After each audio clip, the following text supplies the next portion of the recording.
and they will come after everyone, right? They'll come after David Pakman. They'll come after Keith Edwards too, eventually. But out of all of the people that are on the left flank of political commentary and independent media, it is obvious that the administration has put the crosshairs on me. So what good do you think you are doing when in this moment, instead of turning around and being like, hey, maybe we should just focus on the Trump administration? What? Keith Edwards blaming you for this? Who's Keith Edwards? MAGA calls the FBI on me after I did this? Who the fuck is Keith Edwards? Also, why is he blaming me for it? He's a political commentator. He's a lib that is for Gaza. He's a David Pakman type. I don't think any like out and about outspoken liberal is going to yell at me over anything at this moment. As far as he can. As far as he can. Hey, well, you know what? I'm not doing that. And by the way, I'm not going to pay for your stuff anyways. So it's I don't know about you, but I'm feeling a little bit energized by all of this because Donald Trump's going to try to take this as far as he can. And what we're showing is, you can try to push the margins, but there's a breaking point, and I think we're starting to feel that. Now, we are getting more reporting, like I said, where folks are uncovering what really happened, why ABC did what they did. It's not going to probably be surprising to some of you. First, Hasan said, if you don't know Hasan, he's a streamer on Twitch. I think one of the biggest left-leaning streamers. Every corporation is instantly folding to the admin. Even then, I think we need to start saying regime now. He posted a clip of you 2 hours ago. What is this? Hassan Piker, Kamala Harris will be doing the exact same thing. Here's the full clip given this is deceptively edited. Hasan was talking about how Democrats would have unconditionally supported Israel just like the Republicans did. And he is 100% correct there. Well, I mean, given the context, also the video is referencing to, so happens to be conveniently cut off in this clip. He's right. For anyone curious, he's specifically talking about Israel, which many Dems, including Kamala, have yet to call it. I don't understand what, like, these guys' obsession with, like, bro, much like the bumper on the Toyota Corolla Sports Edition we saw earlier. Let it go, man. Let the bumper go. Okay? Like, please. Like, this is what positive thing do you get out of this? I don't understand. Like, I'm out of all of the progressive commentary circuit right now in this very moment, and they will come after everyone, right? They'll come after David Pakman. They'll come after Keith Edwards too, eventually. But out of all of the people that are on the left flank of political commentary and independent media, it is obvious that the administration has put the crosshairs on me. So what good do you think you are doing when in this moment, instead of turning around and being like, hey, maybe we should just focus on the Trump administration doing all this shit to try and actively relitigate something that you misunderstood? Like, what good does that do? Okay, all of your centrist liberal fan base hates me in this process. Okay, I get cooked. Liberals don't come to my defense. They go, ooh, this is what you got. You deserve this. But don't you realize that you're like aligning with them in that situation? Like, do you think you're magically going to take the top slot or something? Like, I don't get it. He didn't misunderstand. You gave him free cloud. I just don't understand it. Like, I don't understand why they do this shit where they go, ooh, Kamala Harris will be doing the exact same thing. I do think a lot of regular liberals, not commentators, they don't realize this alignment. They think they're just fighting extremes. No, a lot of liberals, for the most part, people who say that they're liberals, unironically also watch me and think, no, this guy's making a lot of sense. There are, however,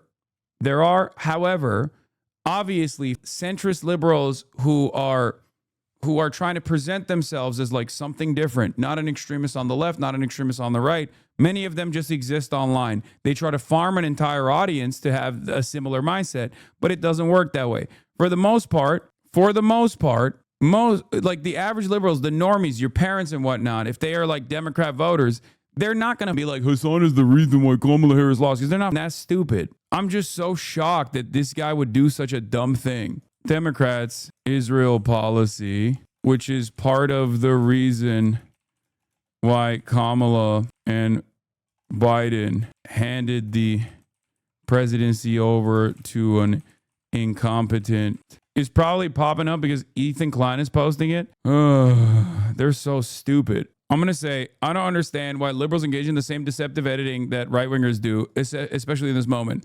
I'm talking about Democrats' Israel policy, which is part of the reason why Kamala and Biden handed the presidency over to an incompetent monster. Do not retweet this guy with 26 likes, bro. I mean, clearly on YouTube, he's popping off, considering MAGA calls FBI on me after I did this with 115,000 views. Even when it's over an utterly inoffensive joke the admin doesn't like, liberals need to wake up. We all have to fight back. These wealthy assholes aren't going to stand up for anything beyond. Okay. I'm glad he's saying that on one hand. On the other hand, I don't want to push blame because we are where we are. But you are.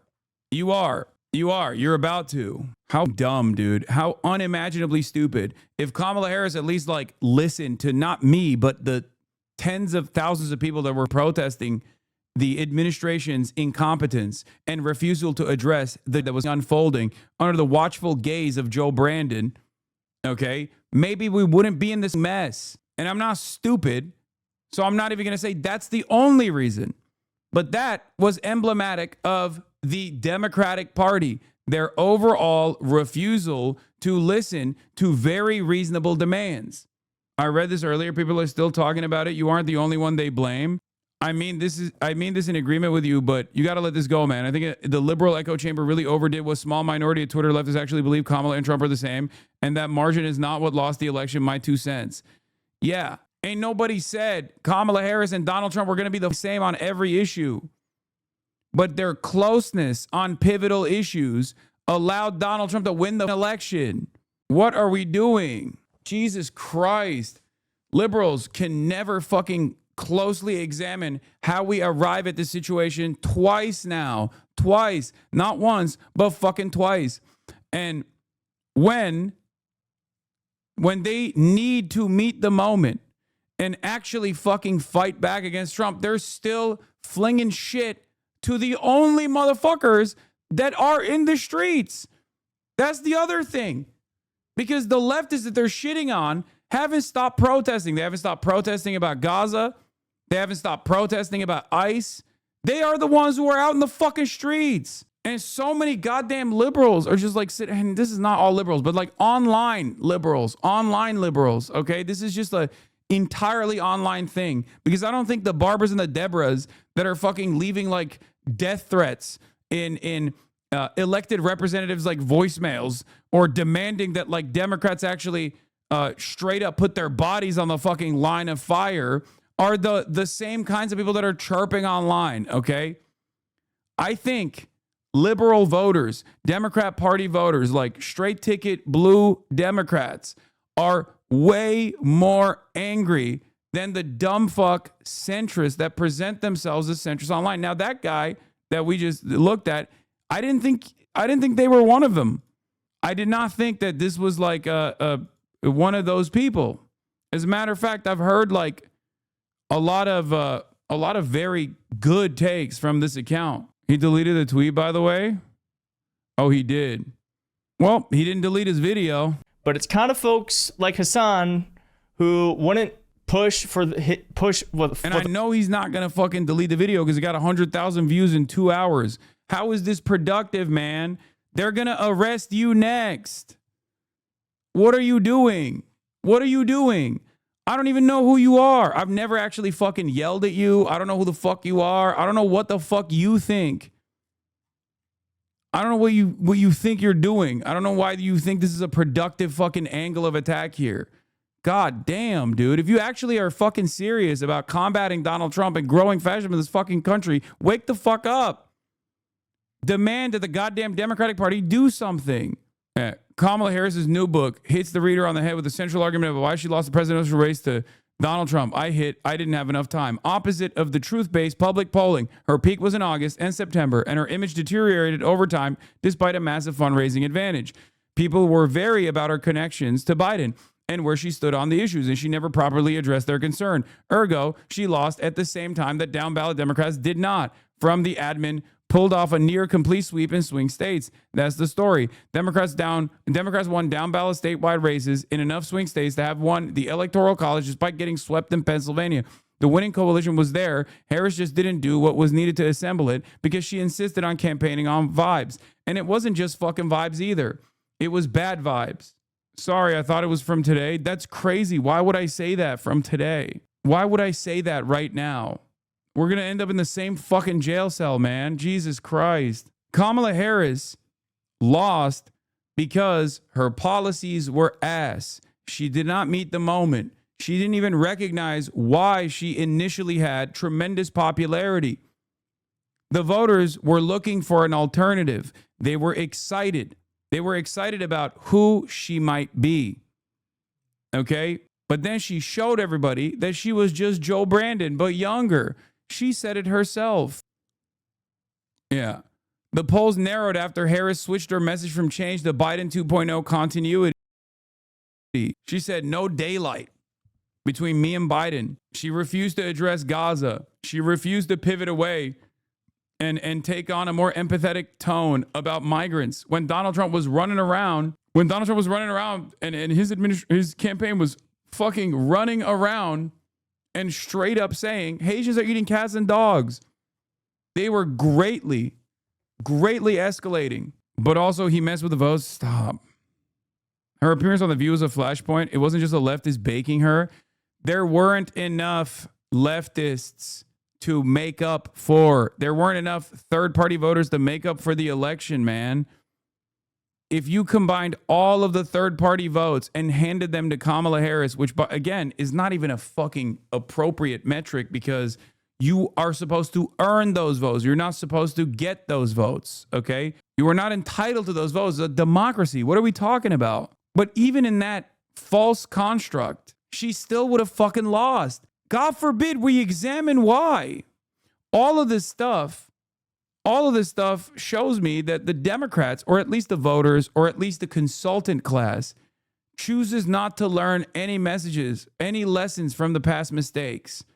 We did this in 2016. We accidentally lucked in 2020, and then we did it all over again in 2024. For me, one of the most instructive moments, there was a couple moments that I always go back to in the election that you guys remember, right? That you were here, you probably saw it. You saw how my attitude changed. DNC final night, refusal to have a single Palestinian speak at the DNC, basically saying they're cut out. They're cut out from the equation. And then the cherry on top was the lethal military. I'm going to have the most lethal military. I was like, you're a fucking Democrat. What are you saying? Not even me getting kicked out. That doesn't matter. That's irrelevant. Okay. The fact that I was there was already shocking enough. But another incredibly revealing moment for me was when they pumped, and I know Central Committee knows exactly what I'm talking about, when they pumped $30 million into television ads in the state of Pennsylvania. Okay? They put $30 million in TV ads into Pennsylvania. And it actually didn't move the needle in the direction of Kamala Harris at all. It actually hurt her chances in Pennsylvania. That was a clear-cut indication that the message was bad. Because when you put a bad message in front of as many eyeballs as possible, and they say, this is not for me, you're going to get smoked. You're going to get fucking smoked. It's not just about Gaza, even though Gaza played a formative role in this. The genocide played a formative role in this. But it's the inability to read the room, or the refusal, rather, to read the room that is emblematic of all the issues that are at the heart of the Democratic Party's incompetence. There were so many incredible failures. Teaming up with fucking Liz Cheney and parading her around. Sending Richie Torres to Michigan. Sending Bill Clinton to Michigan to say Judea and Samaria. It is mind-boggling. Specifically the moment the poll shot up when she picked up Waltz because we felt like he was a departure, and her lead shrank every day after the DNC was the final nail in the coffin. Yeah, I saw it with my own two eyes, man. When I was there, I saw it. There was an environment. There was this like celebration taking place, like they were going to 100% win the race. And it blew my fucking mind. I was like, this is not over at all. What are we doing here? God damn it, dude. And I can't believe that liberals still fucking try to relitigate this stuff to be like, you did this. I think it's crazy. I think it's crazy, and it's a disservice to your audience, and inevitably it's a disservice to yourself, because unless you're going to become a loyal fascist soldier, you're fucked. Okay? Like I said earlier, it's a binary. You're either a fascist or you're an anti-fascist. There is no in between. There is no centrism in this regard. So make up your mind. I mean, they're liberals, I know, but my goal is to try to fucking shake them out of this stupor, okay? So they no longer are assuming a centrist stance. It's very frustrating to see.